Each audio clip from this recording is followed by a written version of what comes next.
It begins quietly. No alarms, no explosions, no immediate panic.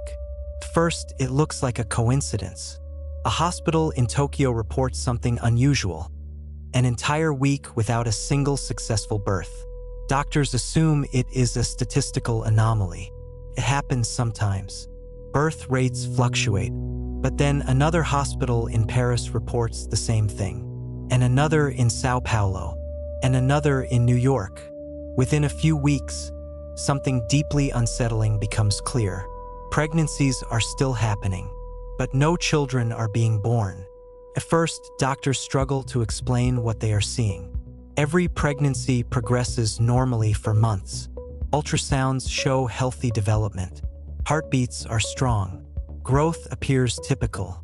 But near the final stages of pregnancy, something always goes wrong. The body stops supporting the birth process.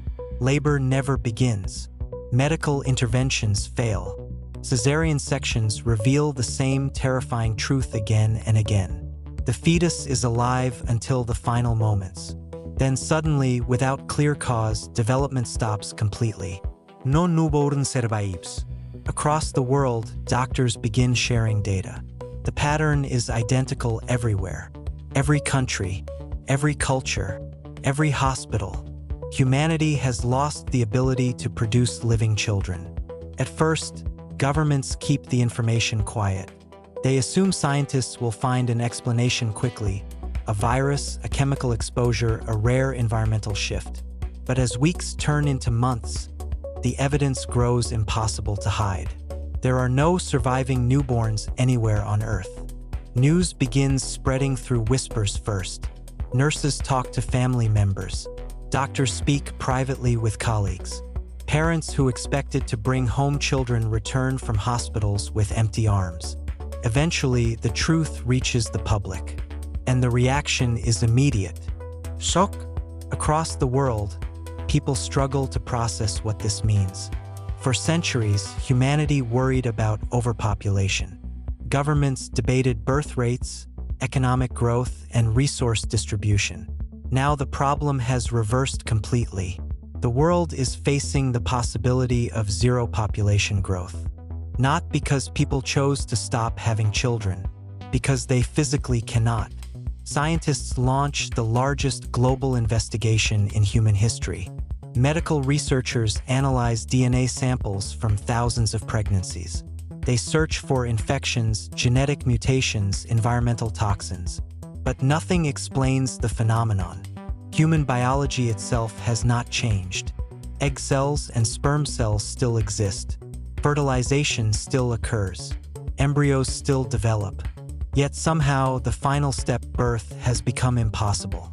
It is as if something invisible has placed a limit on the human species. The discovery sends shockwaves through society. At first, many people refuse to believe it. Surely someone, somewhere, will eventually give birth to a healthy baby. But month after month passes. Hospitals remain silent. No cries of newborns echo through maternity wards. Eventually, statistics make the truth undeniable. Humanity has entered the final generation. The youngest people alive today will be the last children ever born. The moment that realization spreads, the entire structure of civilization begins shifting. For thousands of years, every society was built on an unspoken assumption. There would always be another generation. Schools were built for children who would grow up. Economies expanded expecting new workers. Families raised sons and daughters who would eventually become parents themselves. Now that future has disappeared. At first, the emotional impact hits families hardest. Couples who dreamed of having children must confront a future where those dreams cannot exist. Parents look at their young sons and daughters with a new awareness. These children are not just part of the next generation. They are the final generation. Across the world, maternity wards slowly close. Obstetricians retrain in other medical fields. Toy stores begin shutting down as demand disappears. Entire industries quietly fade away, but the deeper consequences reach far beyond family life. Governments begin calculating demographic timelines. Without births, the global population will decline every year as people age and die. The process will be slow at first. Billions of people are still alive, but the direction is irreversible. Within 50 years, the population will shrink dramatically. Within a century, only a fraction of humanity will remain. And eventually, unless something changes, the human species will disappear completely. This realization creates two very different reactions. Some people fall into despair. If humanity has no future, what is the point of long-term plans? Why build cities, develop technology, or preserve institutions if no one will inherit them? Others respond in the opposite way. They believe the remaining generations carry an enormous responsibility. If humanity truly has limited time left, every decision becomes more meaningful. Science becomes humanity's greatest hope. Research programs expand overnight. Geneticists explore whether artificial wombs could bypass the mysterious failure of childbirth. Cloning technology, once controversial, begins receiving serious attention. Could human DNA be used to create children outside traditional reproduction? But early experiments produce only disappointment. Even in laboratory conditions, the same mysterious barrier appears. Human development stops before birth. The problem is not social. It is biological. Meanwhile, the world around humanity begins changing psychologically.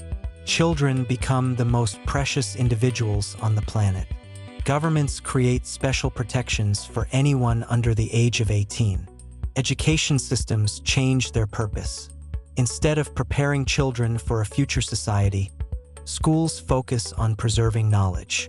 Teachers realize their students will someday become the oldest humans alive. Libraries digitize entire archives. Museums record history in ways never attempted before. Humanity begins documenting itself. Languages, cultures, music, art, traditions. If the species is ending, people want to leave a record behind. Something that might survive after humans are gone. But even as the world adjusts, another unsettling change appears. The meaning of time itself begins shifting.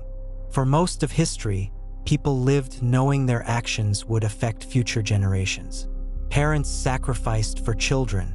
Societies built infrastructure that might last centuries.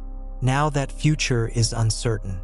Humanity is no longer thinking about the next generation, because there is none. Instead, people begin thinking about the last generation.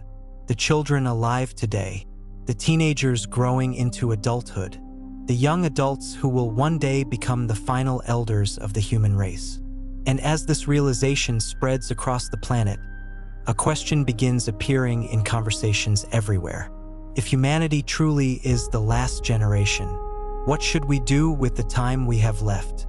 At first, the world waits for a miracle. Scientists insist the problem must have a cause. Somewhere in the complex machinery of human biology, something has changed. And if it changed once, perhaps it can be changed again.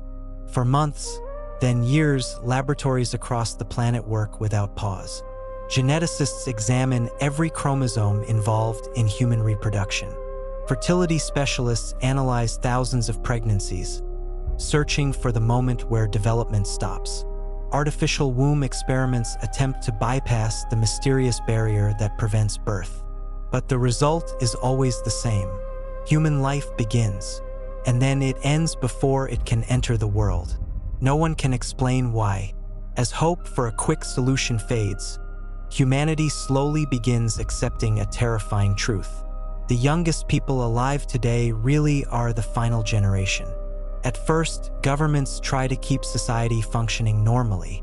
Work continues. Cities remain active. Businesses operate as if the future still exists. But beneath the surface, something fundamental has changed. For centuries, civilization was built on growth. More people, more workers, more innovation, more expansion. Now the opposite begins happening. Every year, the population decreases. The change is subtle at first. A few million people die naturally from age or illness. Without new births to replace them, the numbers slowly shrink. Cities notice the change within a decade. Elementary schools close because there are no new students. Playgrounds become quiet. Pediatric hospitals convert their wards to treat adult patients instead. Toy factories shut down. Companies that once sold baby products disappear entirely. The industries that once surrounded childhood slowly fade away. But the emotional transformation is far deeper than economic change. Children become the most protected individuals on Earth. Governments create international agreements guaranteeing their safety and well-being. Schools receive enormous funding. Healthcare systems prioritize them above all others. Every society understands that these young people are not just the future. They are the end. Parents raise their children with a strange mixture of love and sadness. Every milestone feels more important. First words, first steps, first day of school. Each moment carries the weight of finality, because humanity now knows something it never knew before. There will be a last child. Somewhere in the world, a baby was born shortly before the phenomenon began. No one knows exactly who that child is. But someday, historians will realize that person represents the final human birth in history. Meanwhile, as the population slowly declines, the structure of society begins adapting. Cities grow quieter. Traffic decreases.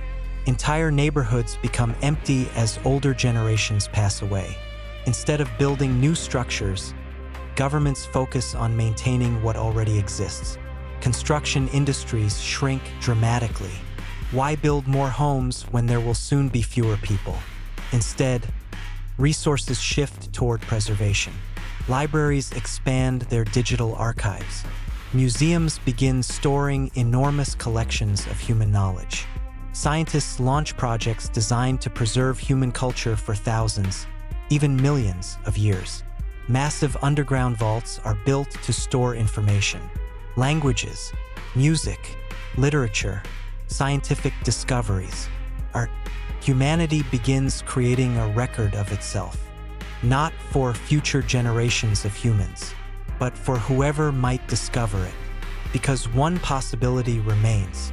Even if humans disappear, the universe continues. Another intelligent species might one day explore Earth. If they do, humanity wants to leave a message. Evidence that the species existed, that it thought, created, loved, and dreamed. While scientists focus on preserving knowledge, philosophers begin asking a deeper question. What does it mean to live in the final generation? For most of history, people believed their lives were part of a long chain stretching into the future. Every generation inherited the world from those who came before and passed it on to those who came after. Now that chain has broken. The present generation will never pass the world to children. The responsibility of humanity becomes something new. Instead of building a future, people begin thinking about how to end well. Some communities focus on beauty. They create parks, gardens, and monuments celebrating human creativity. Cities organize festivals honoring art, music, and storytelling. If humanity's time is limited, many believe the remaining years should be filled with meaning rather than fear. Other groups focus on exploration. Space agencies continue launching missions into the solar system. If humans cannot survive forever on Earth, perhaps traces of the species can exist elsewhere. Probes carrying human DNA, cultural archives, and recordings of human voices travel toward distant planets and stars. Humanity becomes determined to leave evidence of its existence beyond its own lifespan.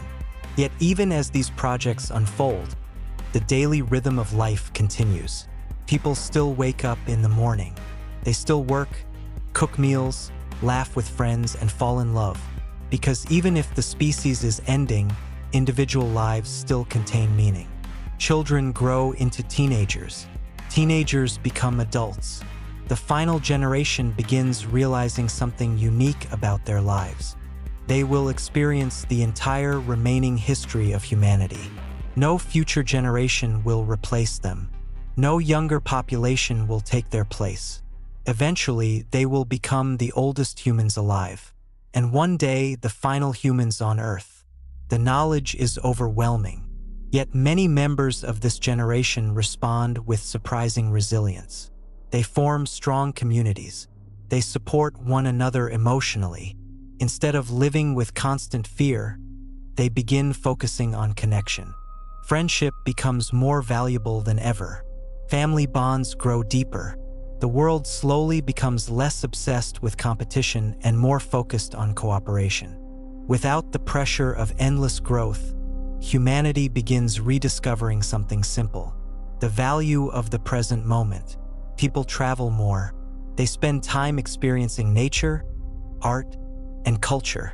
Some historians later describe this era as humanity's most reflective age, an age where the species, knowing its time was limited, looked back at its own history and tried to understand what it had accomplished. Centuries pass. The population continues declining. Cities slowly empty. Nature begins reclaiming abandoned spaces. Forests grow where highways once ran. Animals return to regions once dominated by human activity. Earth begins healing from centuries of industrial pressure.